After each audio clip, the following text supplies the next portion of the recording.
कुनै समय विश्वमै राज गर्ने ब्रिटिश साम्राज्यको घर ब्रिटेन यतिबेला नयाँ राजा चार्ल्स तृतीयको राज्याभिषेकको तयारीमा जुटेको छ। युनाइटेड किंगडम अथवा संयुक्त अधिराज्य ब्रिटेन एक संवैधानिक राजतन्त्र र संसदीय लोकतन्त्र भएको देश हो। महारानी एलिजाबेथ द्वितीयको निधनपछि अधिराज्यको उत्तराधिकारी राजा चार्ल्स घोषित भएका छन्, तर उनको औपचारिक राज्याभिषेक मे 6 मा हुँदैछ। राजमुकुट पहिरिने समारोह नजिकिँदै गर्दा समारोहमा विश्वभरका विभिन्न देशका प्रतिनिधि सेलिब्रिटीहरू सहभागी हुँदैछन्। राज्याभिषेकमा पाहुनाको सूचीमा को छन् त भन्ने कौतूहलता भने अहिले चर्चाको शिखरमा छ।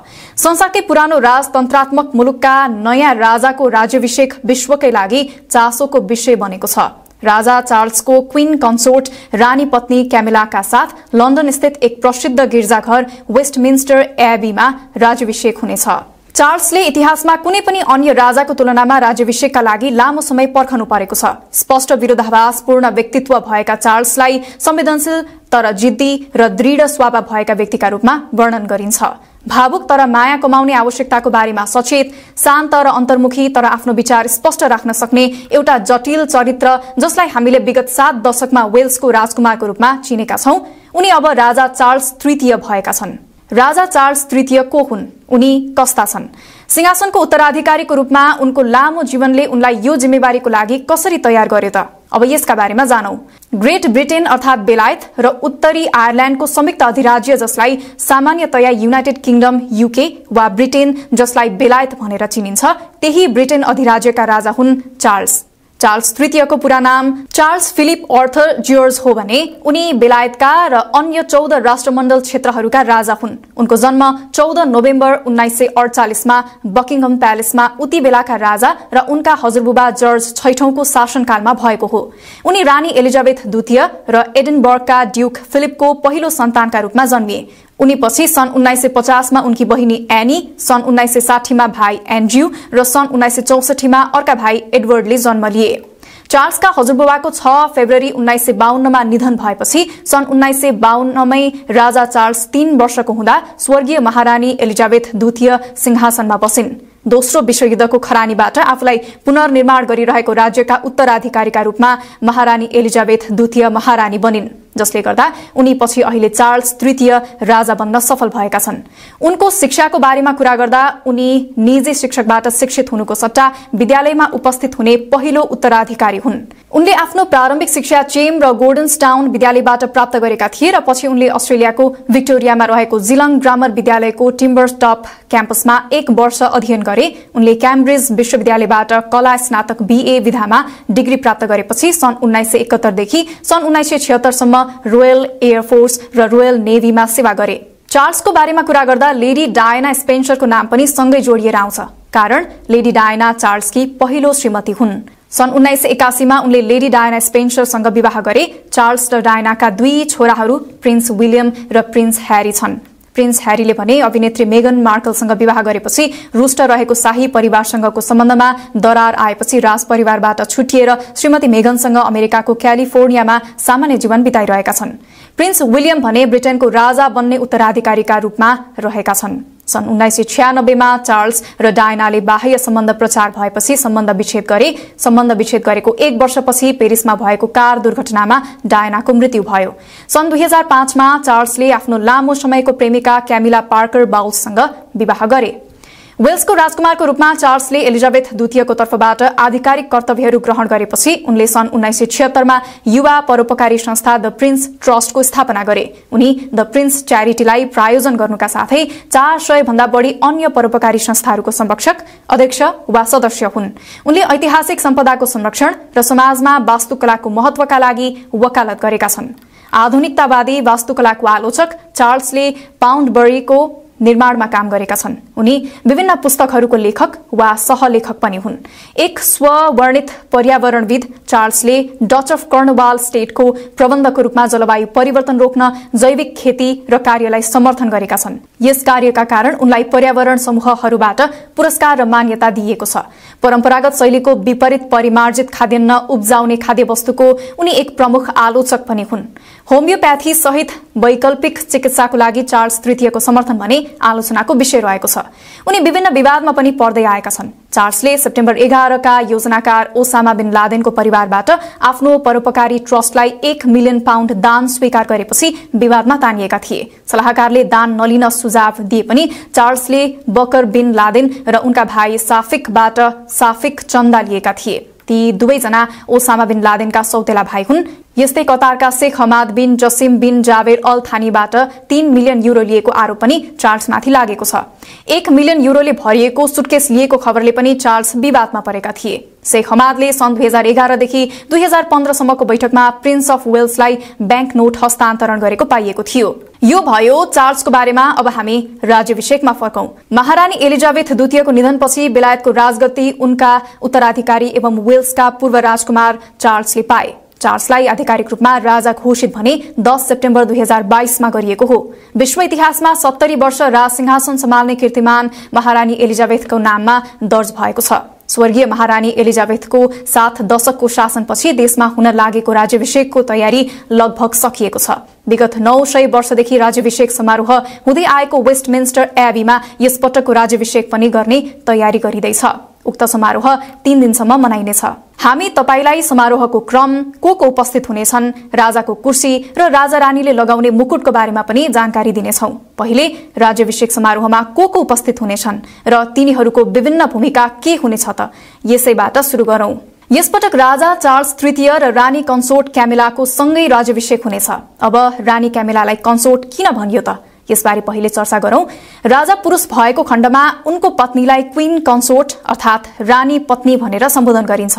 तर राजाको सिंहासनमा महिला छिन् भने उनको पतिलाई राजा भनिदैन, किनभने राजाको पद सामान्यतया रानीको भन्दा माथि हो भन्ने बुझिन्छ। त्यसैले रानी एलिजाबेथको मामलामा उनका श्रीमान प्रिन्स फिलिपका रूपमा चिनिन्थे, न कि राजा फिलिप।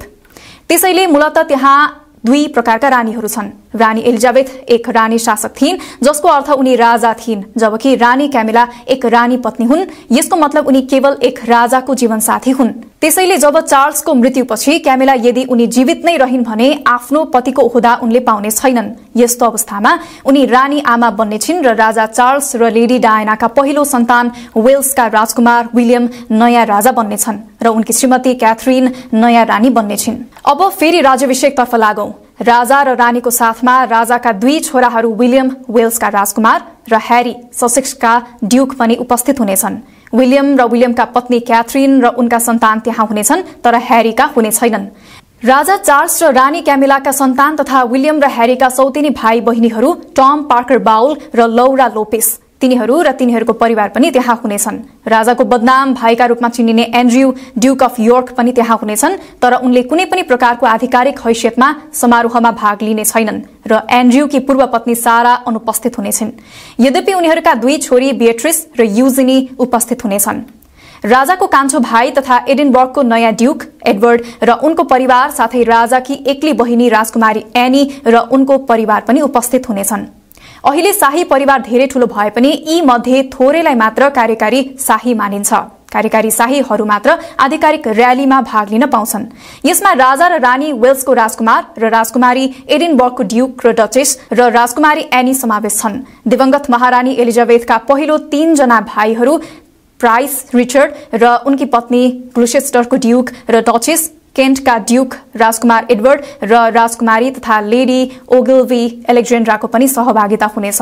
बेलायतमा शाही परिवार मात्रै होइन, कुलीनहरू पनि छन्। राजा र रानीपछि ड्यूकहरू छन्, त्यसपछि मार्केसस अर्लहरू, त्यसपछि विस्काउन्ट र ब्यारनहरू रहन्छन्। यी सबै मानिसहरू साथीहरू भनेर चिनिन्छन्। प्रत्येक श्रेणीका लागि एक निश्चित शैलीको कोरोनेट हुन्छ, जसलाई मिनी क्राउन भनिन्छ।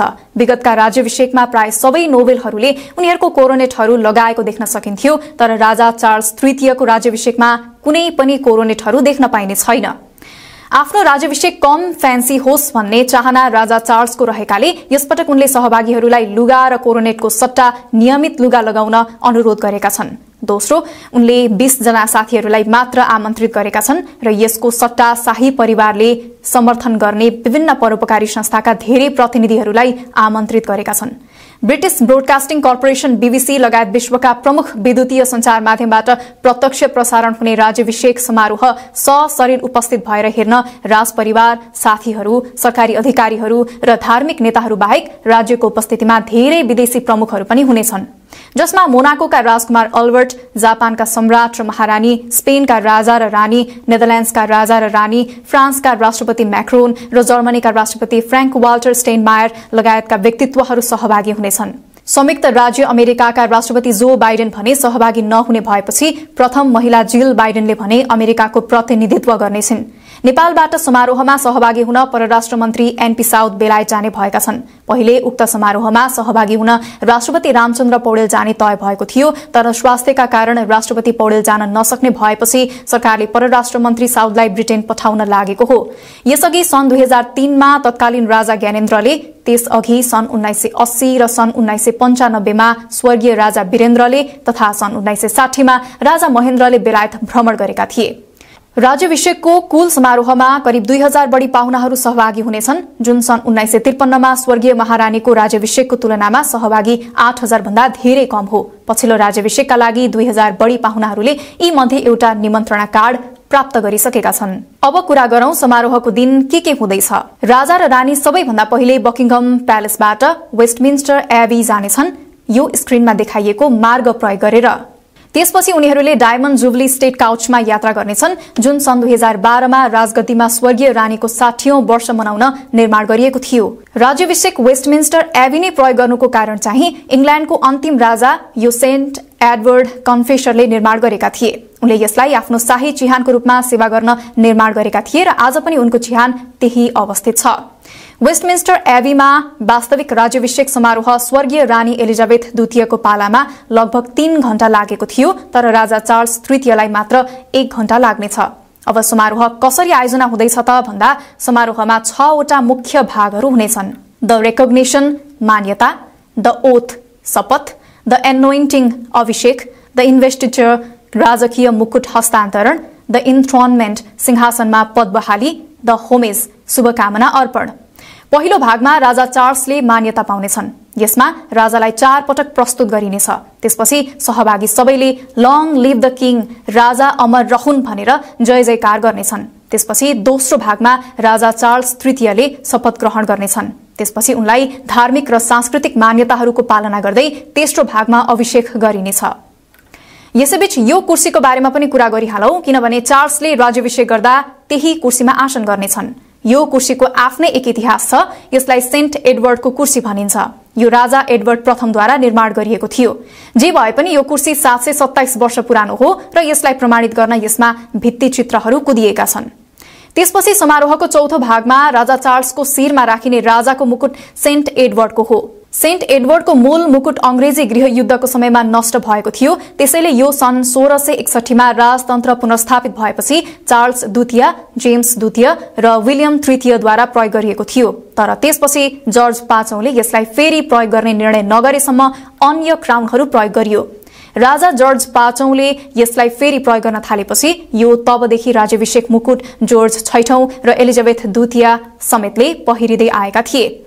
यो देशकै उत्कृष्ट मुकुट त होइन, तर यसको मूल्य हालको बजार मूल्य अनुसार लगभग $60 मिलियन रहेको छ। राजा चार्ल्स तृतीयको राज्याभिषेकमा उनले यही मुकुट लगाउनेछन्। तर यो धेरै फ्यान्सी देखिने शाही राज्य मुकुटको मूल्य भने $6 बिलियन छ, जुन राजा चार्ल्सले लगाउने छैनन्। मुकुटको साथसाथै राजा चार्ल्सलाई 2 राजदण्ड दिइनेछ। एउटा क्रस भएको राजदण्ड जसमा संसारको सबैभन्दा ठूलो क्लियर कट हीरा कुलिनन 1 जडान गरिएको छ, जसले राज्यमा आफ्नो अधिकारलाई प्रतिनिधित्व गर्दछ। अर्को ढुकुरको प्रतिमा बनाइएको अर्को राजदण्ड जसले चर्चमाथिको अधिकारलाई प्रतिनिधित्व गर्दछ। त्यसपछि उनलाई सुनको ओर्भ पनि दिइनेछ, जसले पृथ्वीमा उनको शक्ति ईश्वरले दिएका हुन् भन्ने विचारलाई प्रतिनिधित्व गर्दछ। यसैगरी उनले यो औँठी पनि पाउनेछन्।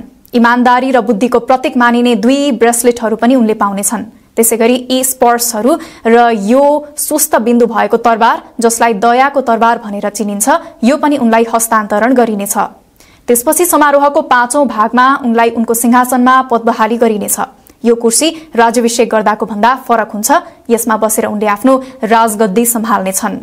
र समारोहको अन्तिम भागमा राजा चार्ल्सलाई शुभकामना र सम्मान प्रकट गरिन्छ। पहिले राजालाई सबै उपस्थित साथीहरूले पालै-पालो राजा सामु आएर आफ्नो शिर निहुराएर शुभकामना र सम्मान प्रकट गर्ने गर्थे। तर यस खण्डमा यसपटक सबैको तर्फबाट राजा चार्ल्सका छोरा तथा वेल्सका राजकुमार र आगामी उत्तराधिकारी विलियमले शुभकामना अर्पण गर्नेछन्। दोस्रो व्यक्ति विलियमको जेठो छोरा प्रिन्स जर्जलाई पनि देख्न सकिनेछ। हुन त समारोह यतिमै समाप्त हुने गरे पनि लामो समय अर्थात सन् 1937 पछि यसपटक रानी पत्नी अर्थात क्वीन कन्सोर्टको पनि राज्याभिषेक हुँदैछ। त्यसैले क्यामिलाले पनि समारोहमा मुकुट ग्रहण गर्नेछिन्। पछिल्लो पटक यसबारे विवाद मुकुटलाई लिएर थियो, किनभने पछिल्लो पटक रानी पत्नीलाई लगाइएको मुकुटमा विवादास्पद कोहिनूर हीरा जडित थियो। कोहिनूर हीरालाई लिएर इतिहासदेखि अझै यसको असली हकदार को हो भन्ने विषय विवादित नै छ। वर्षौंदेखि यो भारतका मुगल सम्राटहरूका साथै पर्सियन कन्क्वेरर नादेर शाह, अफगान अमीर अहमद दुर्रानी र सिख महाराजा रञ्जित सिंहको स्वामित्वमा रहेको छ। त्यसकारण अहिले बेलायत, भारत, पाकिस्तान र अफगानिस्तान बीच यसको स्वामित्व कसलाई दिने भन्ने विषयमा विवाद कायमै छ। समारोहपछि राजा रानी बकिङहम दरबार पुनः पुरानै आएको बाटो हुँदै फर्किनेछन्। उनीहरू फर्कदा करिब 6000 सैनिक सहभागी हुनेछन्। पछिल्लो पटकको तुलनामा फेरि 10,000 सेना कम रहने र फर्कने क्रममा राजा र रानी फरक काउचमा सवार हुनेछन्। राजा रानीले फर्कदा गोल्ड स्टेट काउचको प्रयोग गर्नेछन्। 250 वर्ष भन्दा पुरानो 4 टन तौल भएको र निर्माण गर्न आजको पैसामा लगभग $4 मिलियन लाग्ने काउचमा उनीहरू फर्कनेछन्। अब समारोहको अर्को चासोको विषय भनेको बकिङहम प्यालेसको बाल्कनी रहेको छ। उक्त बाल्कनीमा को बस्न पाउने छन् त? त्यहाँ परिवारका 11 सदस्यहरूका साथै राजकुमारी एनी, उनका पति, 3 वेल्स बच्चाहरू र 2 एडिनबर्गका बच्चाहरू मात्र देख्न सकिनेछ। यसरी त्यो बाल्कनीमा कुल 17 जना रहनेछन्। अन्त्यमा राजा चार्ल्स तृतीयलाई सफल शासनकालको शुभकामना।